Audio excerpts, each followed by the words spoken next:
Anyway, so as Elisa said, I've been working for Applitools for the last 2 years. If you're not familiar with Applitools, we are a company that gives SaaS solutions for visual testing. We are the leading company in this field. If you're not familiar with visual testing, I'll talk a little bit about that as well. And my talk is about coded versus codeless visual testing. In order to talk about coded and codeless visual testing, first I'm going to talk a little bit about what is testing, why do we test, and so on, very briefly, just to zoom in on coded functional testing and codeless functional testing. And then I'll put the visual testing into that, and we'll see how that affects the efficiency of codeless testing. And at the end, there's a bonus semi-codeless visual testing. Hopefully, we'll get to that as well. So what is testing? Why do we test? We test for many reasons. Basically, we want to test to make sure that the performance of our application is as we expect it to be. We want to make sure that visually everything is aligned and placed wherever we want it to be aligned. We want to make sure that we have awesome content. By the way, everybody sees everything? Not too small? OK, great. We want to make sure that we have awesome content.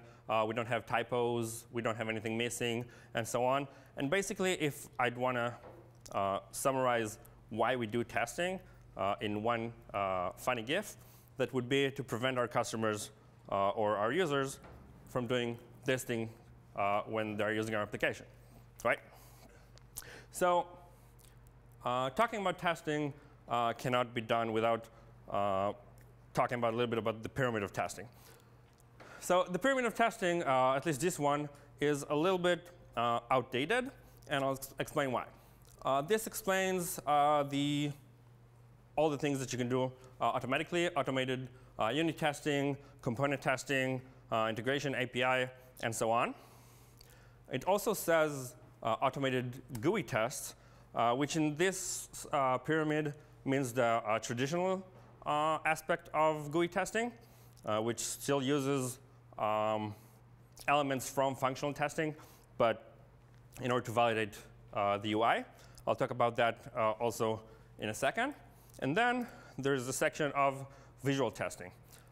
In this slide, you can see that it says manual-based GUI testing, which is, as I said, outdated. Our company, the company I work for, Applitools, is doing visual testing that automates this process, and therefore it's no longer a manual process, which changes the pyramid a little bit, but that's a topic for another talk. So I'll talk about coded functional testing for a second. What do we do with coded functional testing? So we have different scenarios that we want to test to make sure that our application is working well when we're doing that, right? If we are a retail company, then we want to make sure that people can put items in their cart and then check out and buy stuff. And that's basically would be one scenario that we want to test. A different scenario would be logging into the system and making sure that you can do that, right? So if you're not familiar with that, I'll just show an example of how a test for a logging process looks like. How many here are familiar with Selenium, by the way? OK, a few. It's OK if you don't. I'll explain the few numbers of code that I have here in Selenium.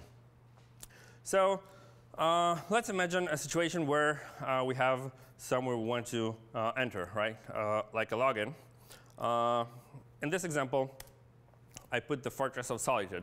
Who's a Superman fan? Not many. OK, we have a few. Great. So let's say that Superman flies into or just outside the Fortress of Solitude, and he wants to go inside.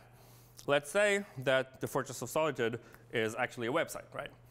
So Superman needs to log in, right? So he needs to put his username and password, and then he would need to log in. How do you test for that? So basically, a test is constructed of 2 parts, interaction and validation. You interact with the website, you navigate somewhere, you click buttons, you fill out forms, and then you want to validate that the outcome result is the expected one. So how that would look in this case. So without going too much into the code itself, we would navigate into the Fortress of Solitude website. And then we would try to look for the elements on the page for the login and password and so on. And then we would click the login part. After we did that, we would want to assert that when Superman is inside the Fortress of Solitude, he gets a welcome Kal-El message, right? So that's basically functional testing. Let's talk about codeless testing, where that comes in hand. Because in many cases, either companies don't have the resources for bringing Selenium developers that can actually write the code in order to do that, or they need quick, to construct quick tests. And the way to do that very easily is with record and playback tools. So there are a lot of open source record and playback tools like Selenium IDE, Selenium Builder, a few more, and also proprietary solutions such as UFT and LinFT and some more. And they basically do the same thing, right? You can interact with the application, record that, and then play that later. And you can also do validations with that. So there are a lot of different opinions regarding record and playback tools in the industry. Some say that testers should write code, and record playback tools are bad because they encourage the exact opposite. That's one opinion. It has some truth to it. I'll go to it in a second. On the other hand, some people say, yeah, whatever. When will the Selenium IDE be supported again? If you don't know that, Selenium IDE was announced that it was going to stop being supported since version 55 of Firefox. I'll say something about that in a second. Some good news. Actually, this week, with great timing, if you're familiar with Dave Hafner, he actually posted a post regarding record and playback tools. And he started it with the problem. Selenium IDE is a useful tool if you're new to Selenium, while it enables you to quickly record and playback test cases that you can save and reuse later. But it's not a good long-term solution for several reasons. And then he talks a little bit about that. By the way, if you're not familiar with that, I recommend signing in for his he gives weekly Selenium tips every week. I learned a lot from him, so just as a recommendation, that is great to sign in for. So Selenium IDE and Selenium Builder, those are probably the two most familiar open source tools for record and playback. You can see that they are pretty used, right? You have over 100,000 users for Selenium IDE, over 7,000 for Selenium Builder. It has, it's useful in some cases. My opinion is it depends, right? Code is sometimes number one. It definitely gives you more freedom to do whatever you need and want. But it's not a knockout victory. Codeless wins a few rounds, and in some cases could even be the best solution for you. So I think this is a good time to say on a side note for a second that we have exciting news. Since Selenium IDE was announced that it's going to stop working, Applitools decided to contribute to the community and take ownership on that project and rewrite it. So it would support all browsers, or mostly all browsers. And this is currently being developed. It's in alpha state. This is the point where I show off the new IDE. And I hope it works because it's still in alpha. And then we go back to the talks, just so you could see how the record and playback tools work.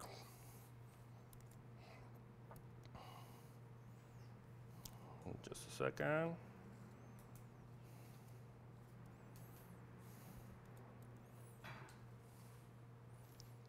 OK.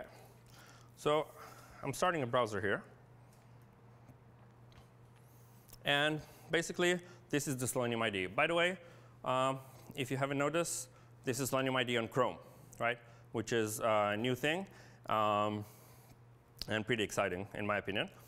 So I'm going to start recording here. But first, I'm going to start a new project. Let's say that we'll call this Google testing. And then I'm going to start and record. So let's say that I go to Google.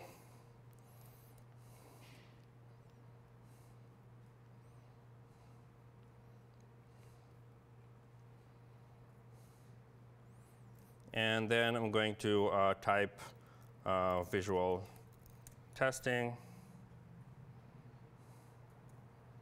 Oops. Visual testing. OK. And I'm here. So I'm going to stop the recording. And then at this point, after stopping the recording, I can click the play button. And it would basically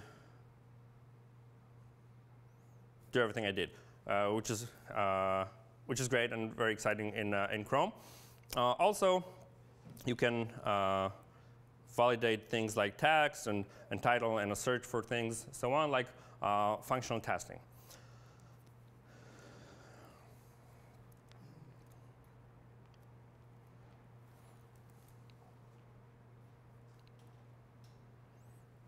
OK, so gladly that worked. Until this project is ready, if you want, you can follow it on our GitHub page, github.com/seleniumhq/selenium-IDE.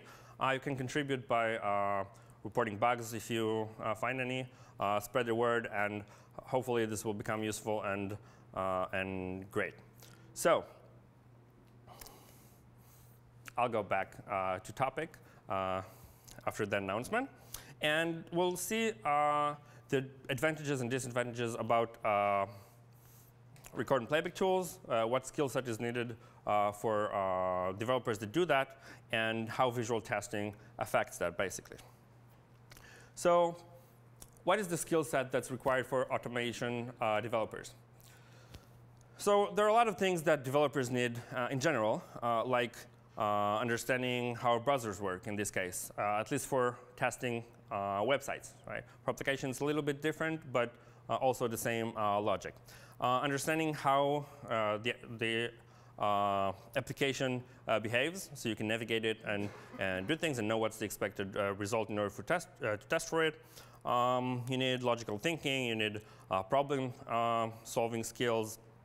You need accuracy and attention to details. Understanding selectors, which is very important in order to get the best selectors that would be robust for future change in your application. You need ability to design from maintainability, including all programming skill set like object-oriented and page objects and so on, so your test would be maintainable as possible. And you need to understand control flows, loops, and so on in order to develop complex test scenarios in your application, right? And of course, you need to know some programming language. So I claim that most of these are required also when you do record and playback tools, right? I bet that you'd probably agree with me on the first few. You still got to know how websites work. You still need to know how your application works. You need to have logical thinking, problem solving, and accuracy and attention to details, so you'd know what to check. But the last four, I want to go a little bit into more detail and see how they are relevant when doing record and playback. So selectors.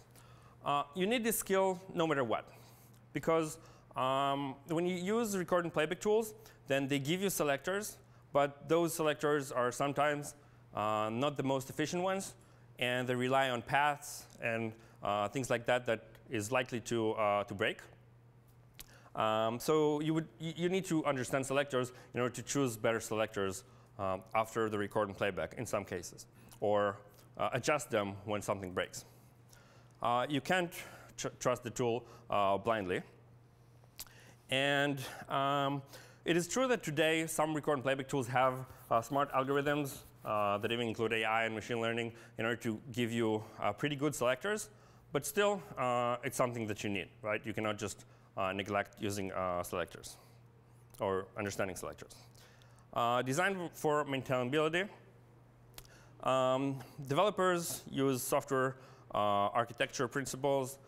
They still need to do a separation of concerns and write their tests in a modular way, so it would be possible to make changes in the future as the application develops.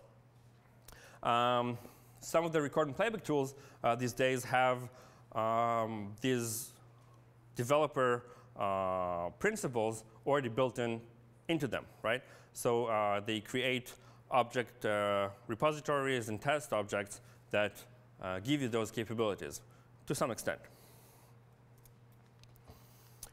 So control flow, in some cases you need conditions and loops, and you want to achieve complex interactions and logic and complex validation logic. In some cases you want to achieve nonlinear test flow, which is difficult when you do record and playback. There are tools that enable editing of the recorded steps, so you don't actually need to simulate the loops and stuff like that, but by going over the actions again and again. But again, this is to some extent.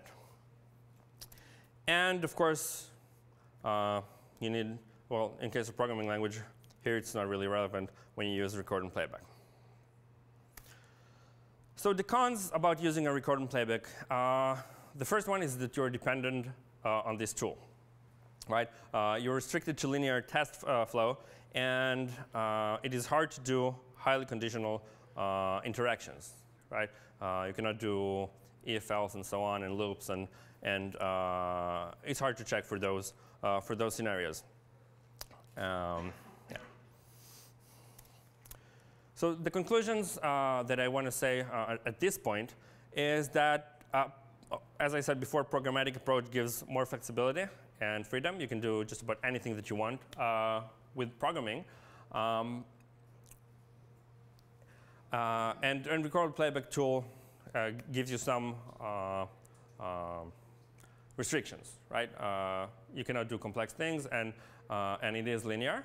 But the pros, the good things about record and playback tools is that it's a quick and simple way to write tests, and in many cases, when language or resources is programming language is a barrier, or you don't have the resource or time to create those complex tests, then this is a good solution.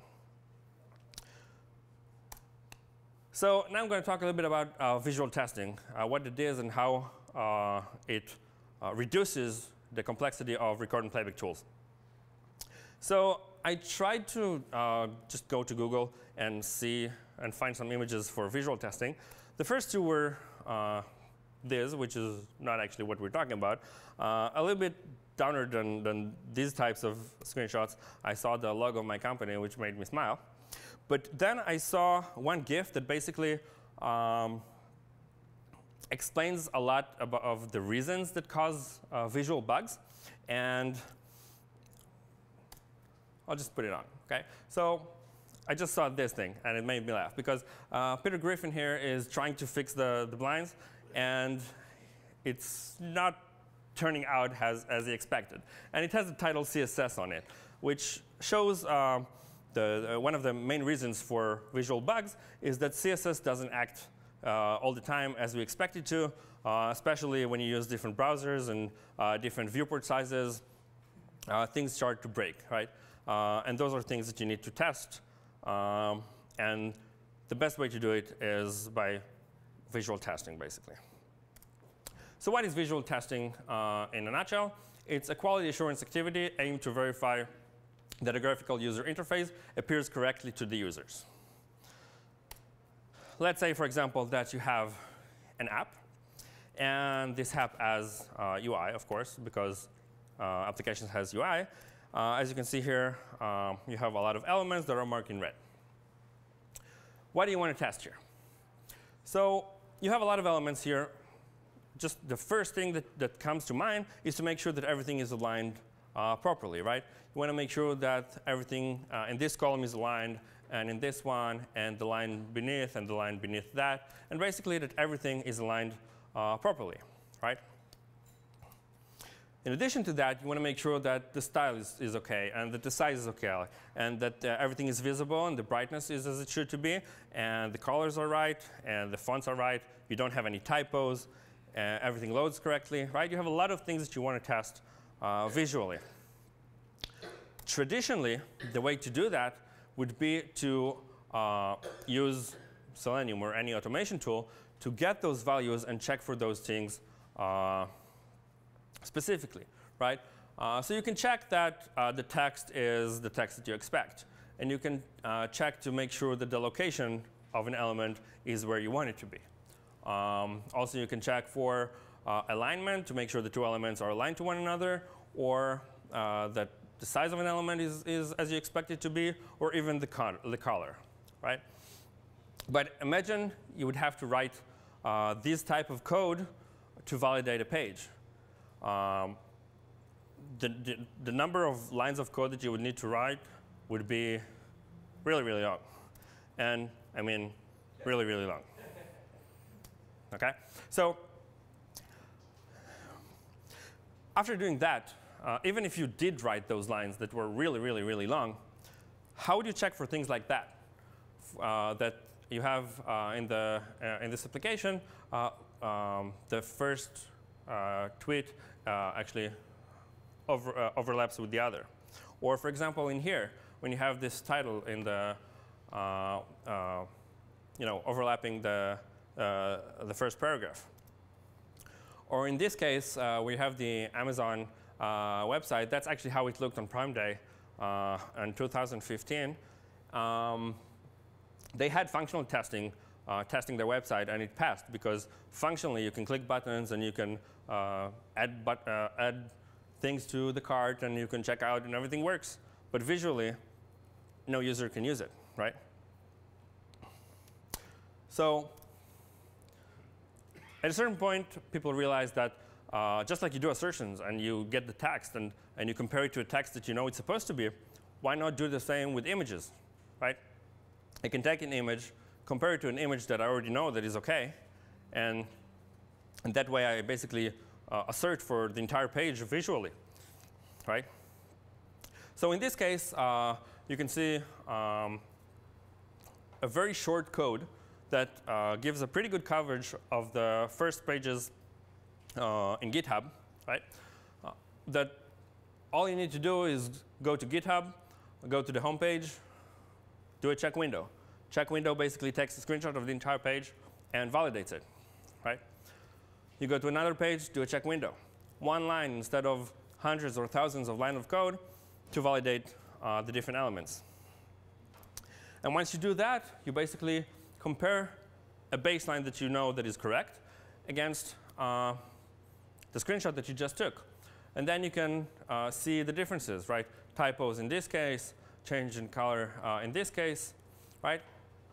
Also here in the GitHub page, you see it's a full page screenshot.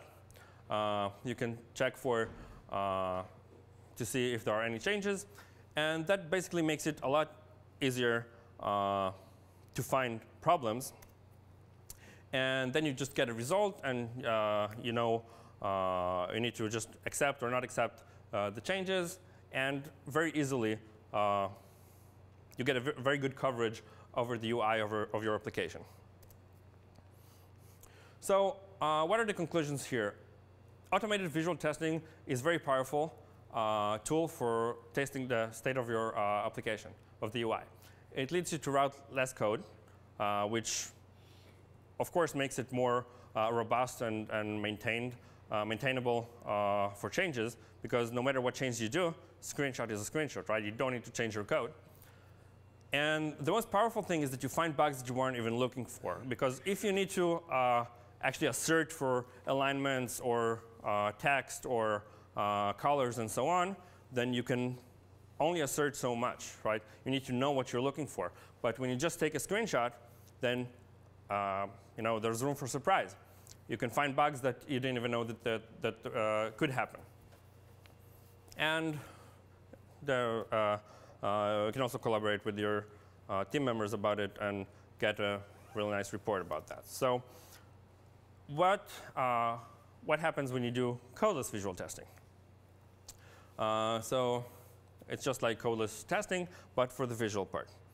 So let's go back for a second and talk about the weaknesses of codeless testing.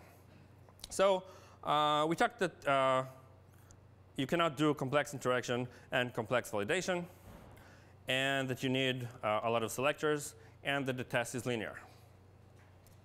In these cases, the first three are not even relevant, because you don't need complex interaction in this case, or complex validation. You just have the state of the application as it is. You take a screenshot, and you validate the entire thing. It's also not linear, because you just validate the entire page, right? So you don't have to test things in a linear way. So tool dependency I'm going to leave here, because you're still dependent on any tool that would do the record and playback. But as it doesn't require that much overhead and complexity to use this, it's easy to migrate out of it in case needed, right? So I'm going to show Selenium Builder, which is another record and playback tool that actually has Applitools plugin in it to show visual testing with a record and playback tool. So just a second. You see that.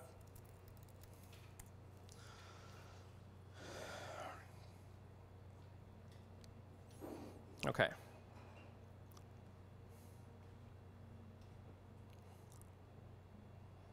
OK, so I'm going to launch Selenium IDE. Let's say that I'm going to start with, let's test GitHub this time. And I'm going to record. Let's call this GitHub pages. I'm also going to decide on a viewport size that I want to test on. Let's say this. Oops. OK. So I'm in the GitHub page, right? So first of all, let's say that I want to take a screenshot here. All I need to do is just click this button, and I'm verifying the entire screen. Let's go to the sign-in page. And I'm going to verify this screen as well. Now let's stop recording. Hopefully the viewport size I used wasn't small enough, but let's try running this.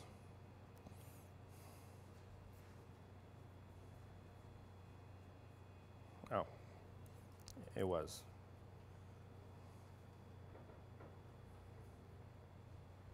Just a second.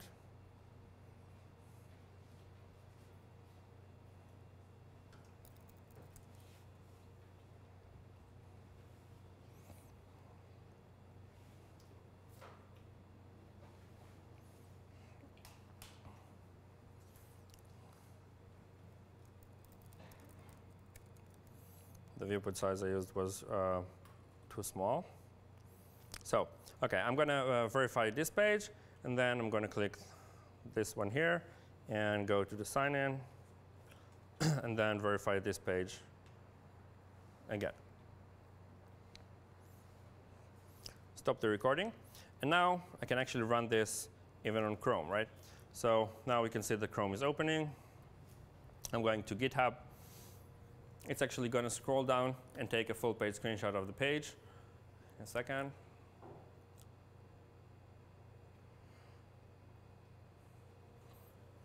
Okay, it takes all the screenshots and stitches them together. And then afterwards, it's going to the login page. Then it's going to take that screenshot. And then it's done. So now if I go to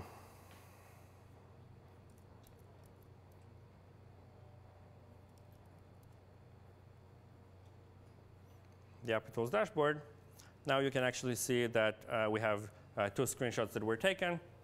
So basically, we validated the entire page, right? Now we have a baseline. Next time that we run this, it will be compared against that, and everything is being checked really easily.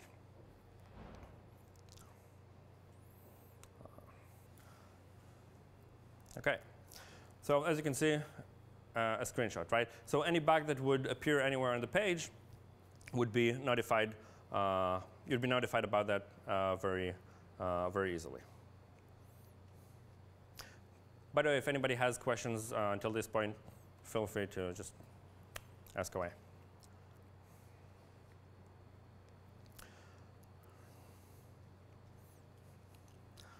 So I would be glad to show this with the new Selenium IDE, but it's not there yet. So I'm using the Selenium Builder with an older version of Firefox. But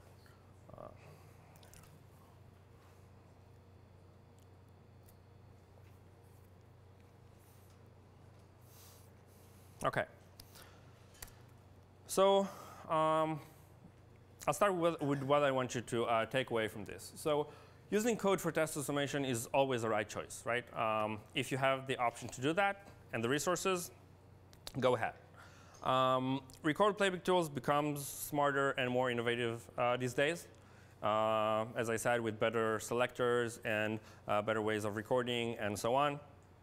And especially when you put visual testing into that, then it supercharges your tests. You can test a lot more, and it's a lot easier and reduces the cons that you have when doing record and playback tools. Selenium IDE is coming back, which is great. So let people know, because a lot of people were informed that it's reaching its end of life, and that's those are good news that people should know about. And at this point, I want to show you a little bit of bonus of a tool that is semi-codeless visual testing. It's a tool that we developed in Applitools tailored for visual testing. And I'll show you that as well. Any questions so far, by the way? Yeah. Yeah, can Applitools be integrated into CI? It showed that you were comparing it on like a single page, right? But do I have to manually go through each screenshot to check? That's great. So first of all, Applitools has a lot of SDKs. You can integrate it within Selenium testing. You can integrate it within UFT testing. Basically, any automation framework, you can integrate Applitools in it. It also integrates, like you saw with the Selenium Builder, and it's going to be integrated with the new Selenium IDE as well. And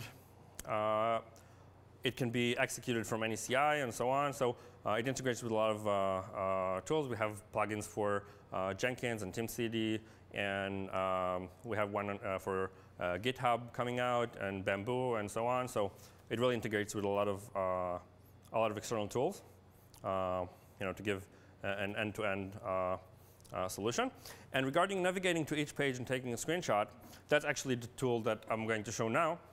It enables you to basically give it a list of URLs, for example, and then just validate all of those. So the first thing I want to show is the tool, how it is today.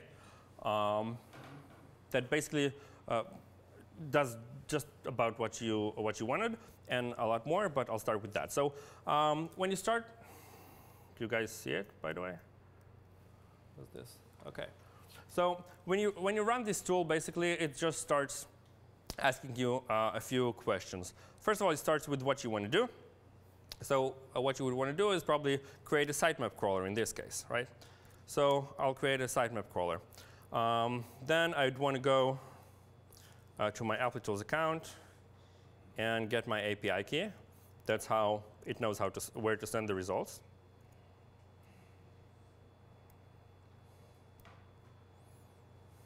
OK, so I'll just put that here. In Applitools, we put the results in a folder, which we call a batch. Basically, that's all the screenshots from your test suite. So I'll just call this Meetup batch. And let's say that we want to test for some application, let's say Applitools, and the desired name would be, the desired test name would be crawl. Okay? We give an initial viewport size that we want to test on. Let's say, for example, 1,000 over 600.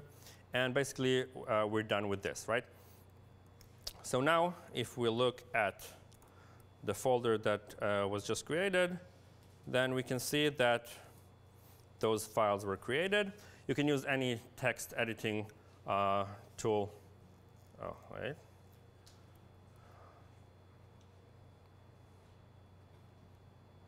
OK, any text editing tool to do that. It basically comes down to two things. One is a list of URLs that you want to test. So for example, let's test applitools.com. And let's also, if I go to Applitools, let's test the features page as well. Right? So you can have, of course, as many URLs as you want in this sitemap. The second thing is a list of all the devices that you want to check on, including different viewport sizes. For example, if you want to add another viewport size, just add it like this, and it's done. So now after doing that, basically, I'm going to add some concurrency to that just to save time. Now all it's left to do is basically run the test. Okay? So it opens those two browsers. It goes to Applitools in those two viewport sizes. It's going to run on that and validate everything, send it to your dashboard for analysis. Right? So that's a very useful use case. You can also, with this tool, can click buttons and do stuff like Selenium. For example, if you want to do a login before crawling or something like that, that enables. And it's basically tailored for a lot of the use cases that visual testing helps with. For example, comparisons between different environments, like staging environments and production, or against mockups, or a lot of other use cases that visual testing can become really useful. As you can see, after going through the first page, it went to the features and continued validating those. So in a second, this will be done. And then I'll show you a new version that's actually no one has ever seen it. So you're going to be the first that this tool actually has capabilities for record and playback as well. So in a second, this will be done.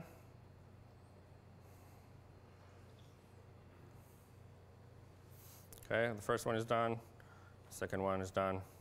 And now if I go to the Applitools dashboard, then you can see that you have a batch with all the URLs. You can group it by different viewport sizes and basically look at your results, right? You can also get a pretty cool dashboard on those. So now I can do the same thing, but in the new version, which is currently in alpha, but I'm giving you a little spoiler. You also have the option to record a test, if you see that. Right? Record a test here. So let's say that I do number 4. My API key, whoops.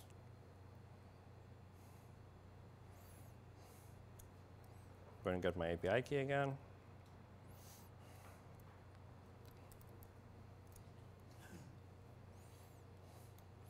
OK, so I'm going to put my API key here.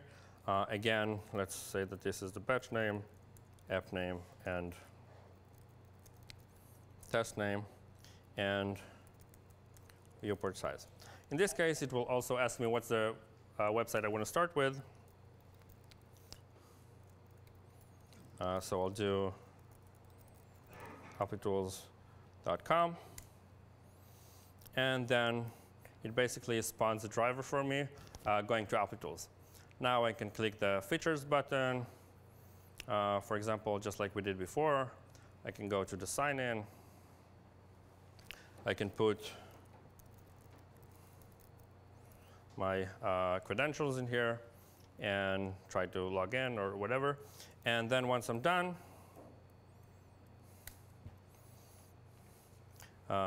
it basically creates a test for me already with the actions that I told it, right?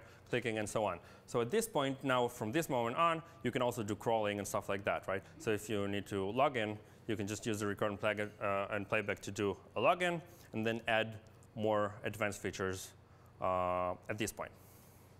Right? Any questions? Yeah. OK. So yeah, that's actually a great question. So as I said, this tool is a semi-codeless tool. It's not totally codeless. You have very structured lines of code here that that requires very little training, basically. There's a very detailed documentation that basically explains anything that you need to do. So if, for example, you want to navigate to a website, you just need to copy-paste that, right? If you want to crawl a website, then all you need to do is crawl a sitemap. You just need to take that, put that there, and give it the file to your sitemap XML, right? So it's very documented, and of course, at first sight, it's hard to understand how to do it. But people that totally have no background in programming use this tool. Our sales guys use this tool to create demos and so on. So it's very easy to pick it up and start working with it. A very short learning curve. Yeah. Any more questions?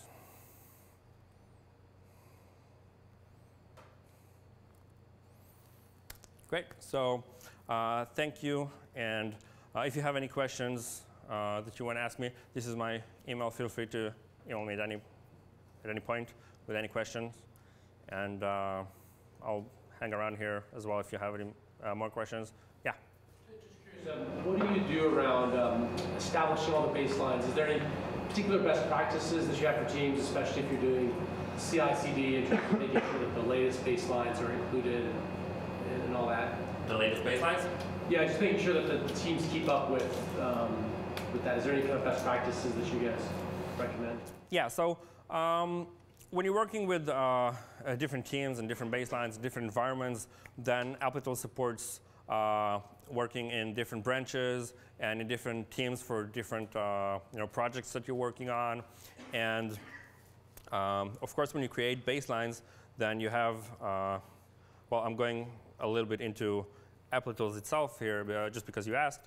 But it basically gives you a breakdown according to all the different environments that you have and viewports and operating systems and so on, in order to basically give you the easiest way of handling your baselines.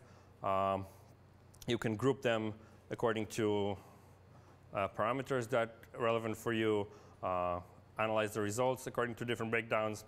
And the cool thing about it is also, I know a lot of people are afraid of handling a lot of baselines because they say, what happens if I make one slight change and it affects now hundreds of pages and so on, and it's going to take a lot of work, right? So let's say, for example, that you did make this one change, and for example, you changed the GitHub logo, the CSS from black to green, right? So that affects all of your pages across all of your website, basically, across all environments, viewport sizes, and so on. So basically, with Applitools, all you need to do is just click this button, and we will go over all the screenshots and group together everything that shares the same difference. So let's say that you did do that, and you did make an intended change that affects everything. So in just a second, you'll see that everything is just grouped to those two groups. So 76 screenshots just grouped into two. So this is the feature that was intended. So you just need to update the baseline with just one click on this thumbs up. But in here, for example, you see that the GitHub logo is missing. So you can work with that. you can report it to whoever needs to be reported or anything like that, right? So I hope that answered your question. Yeah, that's great. Great. Yeah. How do you handle changing data? So say a clock, right? The clock time is going to change, but the test should still pass. Yeah, so I'm going to do even better than that. Let's say your entire application changes, but the layout is the same, right? So we have different match levels that you can test in. Wi-Fi. Let's see. Okay, so we have different match levels. Okay, you can test at the pixel level if you want, or you can test in different levels of sensitivity. But in this case, for example, you can see that the content is actually different, right? It's the Yahoo page taken on 2 different days, but the content is different, but the layout is the same. So with a layout match level, this will not be highlighted, right? But if there were layout changes, right? Anything that breaks as far as layout, takes a little bit of time to load, then it would highlight those. And you can also decide on configure specific areas, right? You can test a page in multiple match levels. You can say, here I care about the content, here I don't. And you basically just drag and drop regions on top of it to say, here I care about the content, and here I don't, right? And then it will remember that for your future runs, so you won't need to do it over and over again. Oh, if it loads, then I'll show that. Oh, here. So here, for example, you see that you have the Twitter application. Even though you have different tweets, and even the sizes of the tweets are different, right? But it still knows how to break the page down to its elements and analyze each tweet on its own. So if there's a misalignment, like on the first tweet, it will highlight that, or a picture missing, but the tweets in the middle that maintain their structure don't break, right? That seems tricky, right? Because what like, how do you know that that font size change isn't a bug? What do you mean font size? So you said that the sizes were different on the left and the right. How do I know that the font size change isn't a bug? Like it perhaps. Where do you see a font Sorry, change? so on the left, the font seems, let's say, a little smaller than you want on the right. Would it fail in a font size change? I guess is what I'm asking. That depends on. So basically, the algorithms analyze the screenshot, and they break them down to the elements. So they actually realize what's a picture, what's a text, what's a paragraph, what's a button, and so on.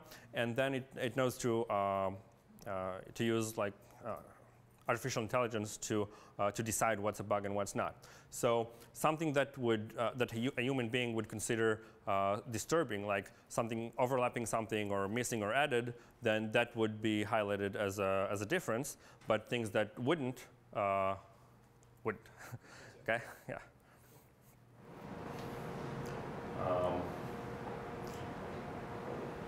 Let's see if this if this loads fast, and I'll show you the reasons, the regions that I was talking about.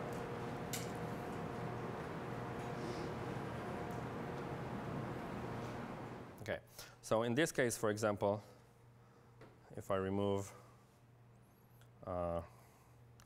those, then you can see that I'm actually doing a streak comparison here, which is basically anything that the human eye would notice. So it knows how to overlook pixel changes that the human eye wouldn't notice, so it wouldn't give those false positives, but it would highlight things like the numbers changing here. But here in the middle, I have a layout region that says that in this area, I don't care about the content, right? So this is not highlighted. If I took that off, then it would, after recalculation, highlight those as well, right? So you can tailor that, and then your future runs will know that, and you'll check for whatever interesting for you. Gotcha. So I can combine region types in a single test. Yes, definitely. There are a lot more advanced features that I can talk for hours. Right. Sometimes I do, but yeah, those are just a few. Yeah. Any more questions?